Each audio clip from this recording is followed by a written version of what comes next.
Hello বন্ধুরা, তো দেখতে পাচ্ছ আজকে একটা ব্লগ নিয়ে আবার চলে এলাম। আজকে আমি রাস্তায় রয়েছি, যেমনটা কি তোমাদেরকে বলেছিলাম যে আমি কলকাতা থেকে ভুবনেশ্বর যাচ্ছি।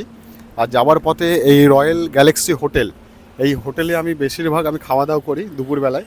কারণ এদের একটা বৈশিষ্ট্য রয়েছে, এইখানে কিন্তু একটা মাছের ভাপা দেয়, সেই ভাপাটা কিন্তু খুব সুন্দর ছিল। তো তোমাদের খাওয়াটা আমি দেখাবো।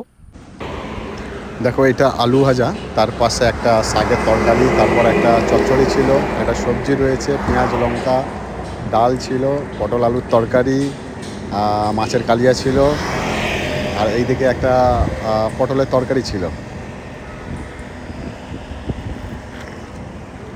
তারপরে দিয়েছিল ক্ষীর, পাঁপড়, চাটনি।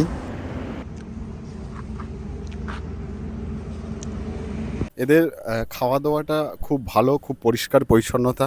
তবে আফসোস লাগছে আজকে যে তোমাদের সেই মাছের ভাপার যে দৃশ্যটা আমি তোমাদেরকে দেখাতে পারলাম না, কারণ আজকে মাছের ভাপা হয়নি, আজকে মাছের কালিয়া ছিল, সেটাই তোমাদেরকে দেখালাম। খাওয়া খুব সুন্দর, আমরা 4 জন মিলে খেলাম। আমাদের যে মেনুতে ছিল সেই মেনু নিয়ে টোটাল 520 টাকা বিল হয়েছে।